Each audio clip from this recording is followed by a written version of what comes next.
द्वापर युग की बात है। ये बात हर कोई जानता था कि कौरव पांडवों को हमेशा से अपना शत्रु मानते थे और कैसे भी करके उन्हें मारने की योजना बनाते रहते थे।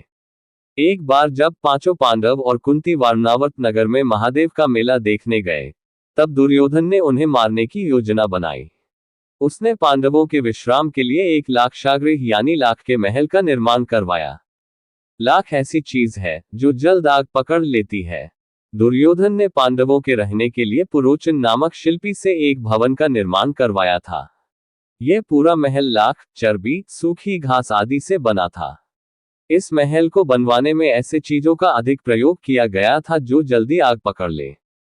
इसके पीछे दुर्योधन की सोच ये थी, जब पांडव इस महल में गहरी नींद में सो जाएंगे तो इसमें आग लगा दी जाएगी, जिससे ये महल तुरंत ही जलकर राख हो जाए और किसी को बच निकलने का कोई मौका न मिले। दुर्योधन की यह योजना विदुर के कारण विफल हो गई। जब युधिष्ठिर वनावृत जा रहे थे तो उनकी भेंट विदुर से हुई, तो उन्होंने दुर्योधन के सारे षड्यंत्र के बारे में उनको बता दिया और सतर्क रहने के लिए कहा। विदुर ने युधिष्ठिर को बताया कि दुर्योधन ने ज्वलनशील पदार्थों से महल बनवाया है जो आग लगते ही राख हो जाएगा। इसलिए तुम लोग भवन के अंदर से वन तक पहुंचने के लिए एक सुरंग बना लेना ताकि संकट आने पर उसका प्रयोग कर सको। मैं सुरंग बनाने वाला कारीगर चुपके से तुम लोगों के पास भेज दूंगा, लेकिन तब तक सावधानी से महल में रहना। युधिष्ठिर ने विदुर को धन्यवाद दिया। रात को जब सभी विश्राम कर रहे थे तभी महल में आग लगा दी गई। पांडवों को इस बात का पता पहले से ही चल गया था, इसलिए उन्होंने महल के अंदर सुरंग बना दी थी और वो सभी उस सुरंग के रास्ते सुरक्षित बाहर निकल गए। वहां से निकलकर वो वन में भटकते भटकते उनको रात हो गई और महारानी कुंती और सभी पांडव रात होने पर जंगल में ही सो गए। परंतु सभी की सुरक्षा को ध्यान में रखते हुए पांडु पुत्र भीम जागकर पहरा देने लगे। जिस जंगल में महारानी कुंती और सभी पांडव प्रवेश कर गए थे और विश्राम कर रहे थे, वह एक मायावी वन था।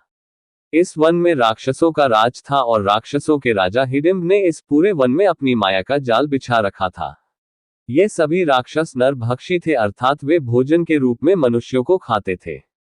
राक्षसों के राजा हिडिंब ने मनुष्य की गंध महसूस कर ली थी और अब वो सभी पांडवों को अपना और अपनी राक्षस प्रजाति का भोजन बनना चाहता था।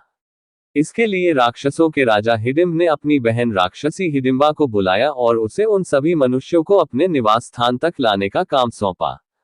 अपने भाई राक्षसराज हिडिंब का आदेश पाकर राक्षसी हिडिंबा इस कार्य को पूर्ण करने के लिए सभी पांडवों को ढूंढकर लाने के लिए निकल पड़ी। जब राक्षसी हिडिंबा ने पांडवों के निकट पहुंची तो उसने देखा कि अन्य सभी पांडव तो विश्राम कर रहे थे, परंतु उनमें से एक जागकर पहरा दे रहा था। वे पांडु पुत्र भीम थे। राक्षसी हिडिंबा भीम को देखते ही उन पर मुग्ध हो गई और उनसे प्रेम करने लगी।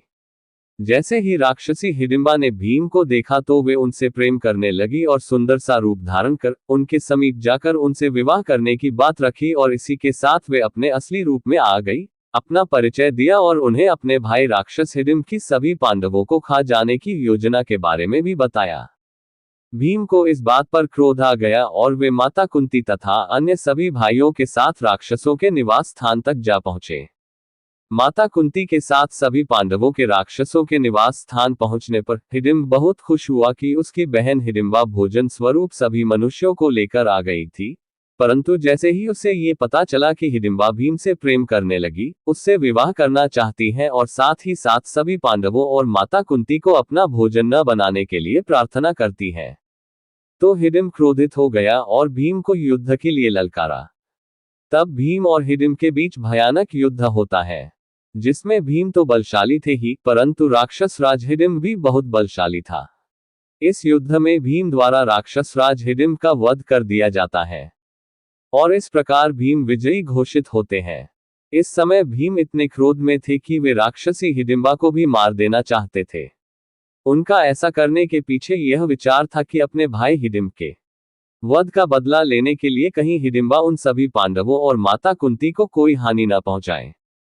परंतु ज्येष्ठ पांडु पुत्र युधिष्ठिर के समझाने पर भीम का क्रोध शांत हुआ और उन्होंने राक्षसी हिडिंबा को छोड़ दिया। राक्षसों की एक परंपरा के अनुसार जो व्यक्ति राक्षसों के राजा को मारता है, उसका विवाह उस राक्षस राज की बहन या बेटी से किया जाता है।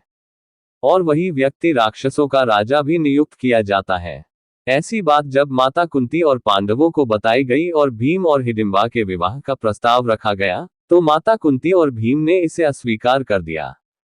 इस विवाह को अस्वीकार करने के पीछे ये कारण था कि हिडिंबा और भीम दोनों ही अलग अलग प्रजातियों से संबंध रखते थे, वह एक मनुष्य था तो दूसरी राक्षसी।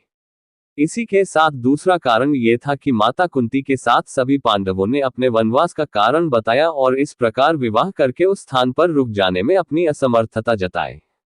तब हिडिंबा ने माता कुंती को ये विश्वास दिलाया और वचन दिया कि उन दोनों की प्रजातियों के भिन्न होने के कारण किसी भी पांडव को कोई मुश्किल नहीं होगी, और जैसे ही हिडिंबा को एक संतान की प्राप्ति हो जाएगी, वैसे ही आप सभी इस स्थान को छोड़कर चले जाना। हिडिंबा के इस वचन को सुनकर और उसके सच्चे प्रेम को देखकर माता कुंती ने भीम और हिडिंबा के विवाह के प्रस्ताव को मान लिया, और इस प्रकार उन दोनों का विवाह राक्षसी रीति रिवाजों के साथ संपन्न कराया गया। आज बस इतना ही, फिर मिलेंगे एक नई वीडियो में। जय श्री कृष्ण, राधे राधे।